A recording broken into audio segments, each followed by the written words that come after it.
কোনো মজমায় যখন গুরুত্বপূর্ণ কোনো কাজ চলছে, কোনো কথা হচ্ছে, সেখানে সালাম না দেওয়া উচিত।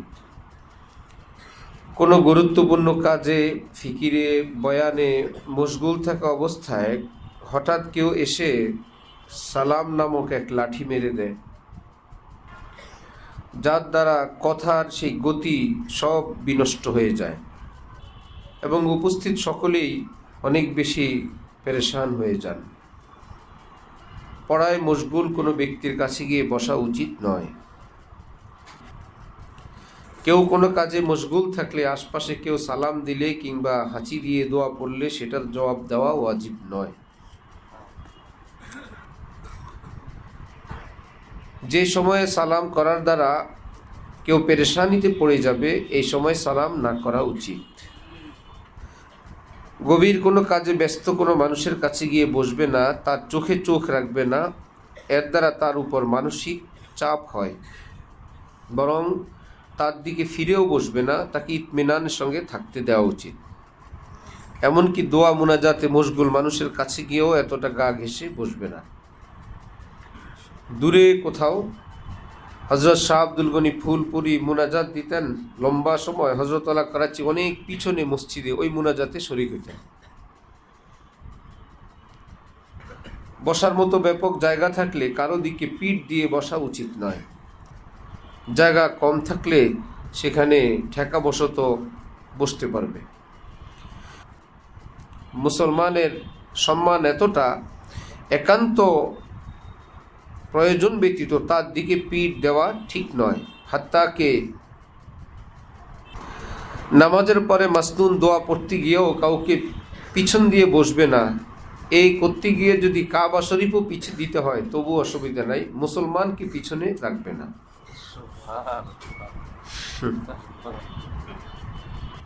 এতটা গা ঘেঁষে বসবে না, সে পেরেশান হয়। এতটা দূরেও বসবে না, কথা বলতে সমস্যা হয়। মজলিসে বসে কোনো দিকেই পা ছড়াবে না। কাউকে জায়গা থেকে উঠিয়ে সেখানে বসবে না। কেউ এমনভাবে গেল বুঝাই যায় তিনি ফিরে আসবেন, সেই জায়গাটায় বসায় তারই অধিকার, অন্য ব্যক্তি সেই জায়গাটায় বসবে না। এই জন্যই তো কেউ একটু কিছু রেখে যান, বুঝাইতে চান, অনেকে এটা সরেই বসে যায়, শেষে আইসা ওই লোক রুমাল পায় না। ফিরে আসার নিয়ত থাকলে কিছু একটা রেখে যাও, আশপাশের সাথীরা যেন জানতে পারেন তিনি ফিরে আসবেন। যেই দুইজন প্ল্যান করে একত্রে বসছেন, ভাই আমরা পাশাপাশি বসবো, তাদের মধ্যখানে কেউ বসবে না, কারো পিঠের পিছনেও বসবে না, কারো মুখের দিকে পিঠ দিবে না, কারো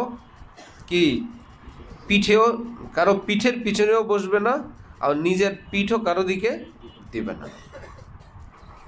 হজরতওয়ালার পাশেই ছিলাম, সালাম ফেরানোর পর আমাদের যেটা ঐতিহ্য, হুজুর পাশে থাকলে আমরা এক লাফ দিয়ে কি করি, পিছনে যাই।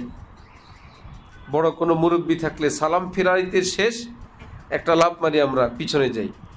এত করে আমার পিঠ কার কাছে চলে যায়, পিছনের কাতারের ওই মুসল্লির কাছাকাছি চলে যায় আমাদের পিঠ।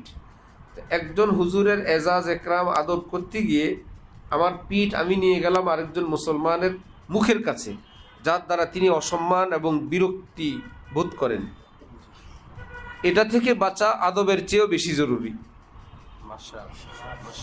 হজরত কেবলা থেকে সরে যাওয়ার চেয়েও ওটা বেশি জরুরি, সে যেই মানের মানুষই হোক। হজরত তখন আমাকে আগাইতে বললেন, পিছনে গেছিলাম, আগাইলাম, বললেন যে বসতে যদি মনে হয় যে একটু স্বাভাবিকভাবে বসবে বা জায়গাটা পরিবর্তন করে সামনে যাও, আরেকজনের পিঠের কাছে তোমার নাক নাও, সেটা নাও, কিন্তু নিজের পিঠ কারো নাকের কাছে নেওয়া যাবে না। পুরো উল্টাটা হইল। হ্যাঁ, হিম্মত থাকলে এটা করা যায়। মজলিসে গেলে যেখানে জায়গা পাবে বসবে, এমন নয় সকলকে চিরে মধ্যখানিক থেকে একদম নিজের শানদার জায়গায় গিয়ে বসবে। মজলিসের মধ্যে নাক টান মারবে না, খোঁজ খোঁজ করে টান মারে না অনেকে, নাক সাফও করবে না, আমদানি রফতানি দোনোটাই বন্ধ রাখবে। আর জামাই আসলে কি করবে, যথাসম্ভব এটাকে ওনাকে আসতে দেওয়া থেকে বিরত রাখার চেষ্টা করবে কোনোভাবেই যাতে জামাই না আসে। যদি জামাই আইসেই গেল তাহলে কি করবে? মুখের মধ্যে কোনো হাত দিবে। হাই, জামাই মানে কি? হাই। কোনো জায়গায় বসলে সাথীদের সঙ্গে শরীয়ত বিরোধী কাজ না হয়, হুদুদে শরীয়তের ভিতরে থেকে হাসি খুশি থাকো। ঠিক আছে? কেউ আসলো, ওই বেটা ভাবলো যে আমার কিছুক্ষণের মধ্যে হয়তো মাইটটা দিবে আমারে, এমন ভাব, কবরের চিন্তায়, না এলেমের হেফাজতে, না মান সাকাতা নাজা। হ্যাঁ, মান সাকাতা নাজা হইলে বুখারী শরীফ আসছে থেকে, মুসলিম শরীফ, তিরমিজি, আবু দাউদ। এটা আমাদের মধ্যে ব্যাপক। কোন আগন্তুককে সুন্দরভাবে বরণ করা, এটা যার পর নাই এত কমতি। অথবা কোনো জায়গায় মজলিসে বসলে সব সাহসাব, কে কার থেকে বড় বুজুর্গ। হ্যাঁ, জীবনে একবারও এরকম দেখা যায় নাই, কয়েকজন লোক সামনে বসছে, আল্লাহু আকবার, কতক্ষণ পরে পরে দম ছাড়ে আর আল্লাহ আল্লাহ বলে। এতটা যে উনি পাশে আনপাশে জিকির করে, নিঃশ্বাস ছাড়তে একবার এবং নিঃশ্বাস নিতেও জিকির, লা ইলাহা ইল্লাল্লাহ।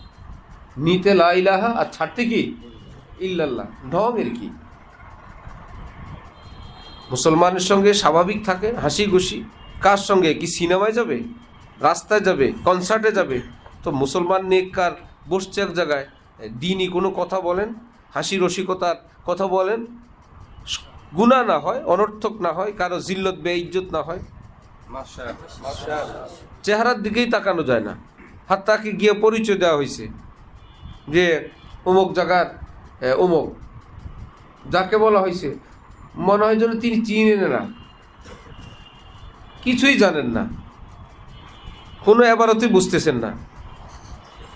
এত কঠিন এবারত বলা হয়ে গেছে, এবারতের তর্জমা। গাল ফাঁকা করে একটু দাঁতটা দেখাবে, এই সুযোগও নেই। অসামাজিকতার চরম। কোন বউ তার শাশুড়িকে জিজ্ঞেস করছিল, মা আপনি আসার পর দেখলাম কয়েকদিন যাবত আপনি কান্না করেন। শাশুড়ি বলছে, কান্দি না, আমার চেহারাই এমন। এমন চেহারা বানায় রাখার দরকার কি? একটাই কারণ, কারণ এরকম কোনো মুরব্বী পাই নাই, চেহারা যে কেমনে রাখতে হয় এটাই জানে না।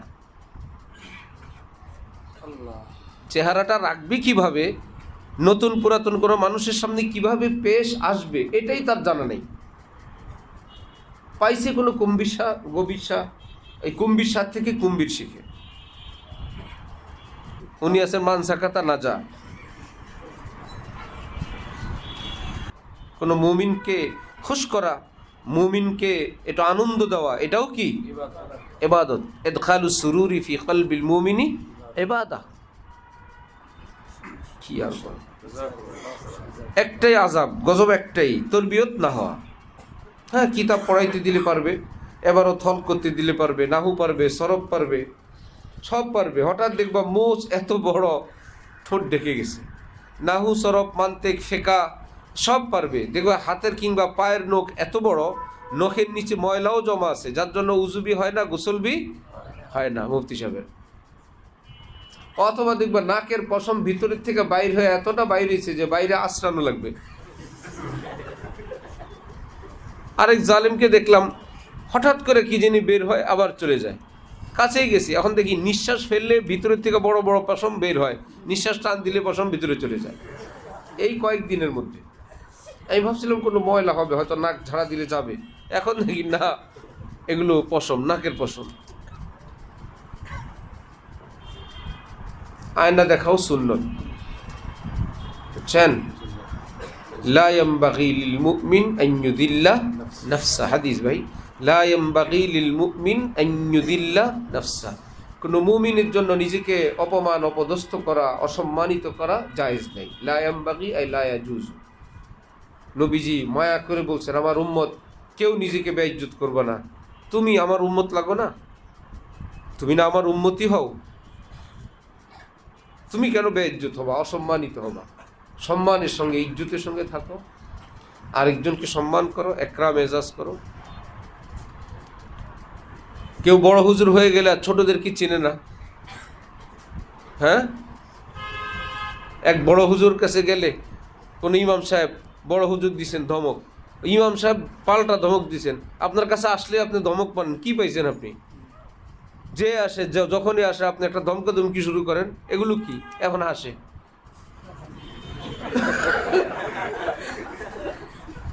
এরকম দুই একটা দিলে পরে সোজা হয়ে যাবে।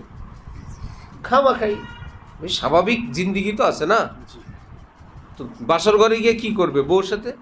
গাল ওরকম ভার করে থাকলে বউ তো ওদিক থেকে বের হয়ে যাবে। আপনি খামাখা এখানে আসছেন কেন? চিল্লায় চলে যেতেন। হ্যাঁ, সেখানে কি কেমনে যাবে? কবরের চিন্তা নিয়ে? জাল্লা কি জবাব দেব কবরে? হজরত ফিরোজ মেমুন সাহেব আসছেন না, করাচিতে হজরতলা গেছেন, বলতেছিল হজরত আপনি আসছেন, এই খুশি যেমন খুশি, আপনি চলে যাবেন এই বেদনায় আমরা আরো বেশি ব্যথিত, কয়েকদিন পর আপনি চলে যাবেন। হজরত বললেন এটা কোনো মাসনুন তরিকা না, আসছি খুশি আবার চলে যাবে বেদনা। হ্যাঁ, বাসর ঘরে গিয়ে বলতেছে তোমাকে পাইছি খুশি, এর চাইতে বেশি বেদনা কবে আমি মারা যাই বা তুমি মারা যাও। কুল্লু নাফসিন যায়কাতুল মউত, মরবে কবে আমি মরি না, এটা কোনো সিস্টেম? যা পাইছো এটা নিয়ে আনন্দ করো, মরণ আসলে মরে যাবে। আসছি খুশি, এটার সঙ্গে একটা বেদনা পিন মেরে দিছে, কবে চলে যাবেন? কোন বন্ড পীর এক বাড়িতে মুরিদের বাড়িতে গেছে, খাওয়ান দাওয়ান ভালো, থাকার সিস্টেম ভালো, এখন আর যায় না। বেচারা মুরিদ ক্লান্ত হয়ে গেছে। আয়েশা স্বামী স্ত্রী দুজন কান্না শুরু, হজরত ফের আপ কব আয়েঙ্গে, এইবার গেলে আপনি আর ফিরে কবে আসবেন? আমি যাতাই নেই, গেলেই না বেটা আসবো, আমি যাবই না। যেটা থাকে এটা নিয়ে শুকর আদায় করা চাই। হ্যাঁ, হযরত বলছেন একজনের জোয়ান মানুষ, এটা নিয়ে টেনশন, হায় আমি তো একদিন বুড়া হয়ে যাব, হায় আহ কি হবে এই চুল সাদা হইলে, এই চামড়া বটে গেলে, হায় হায় করতে করতে ওই টাক কলার মতন টাক হয়ে যাবে। টাক পড়ে গেছে, জিজ্ঞেস করা হইলো কেন? চিন্তায়। কিসের চিন্তায়? টাক পড়ার চিন্তায়। যখন চুল ছিল তখন থেকেই টেনশন, যদি টাক পড়ে কি হবে, আমার টাক হইলে, এই টেনশনে টাক পড়ে গেছে। সুবহানাল্লাহ বিহামদি, সুবহানাল্লাহ, আশহাদু আল্লা ইলাহা ইল্লাল্লাহ।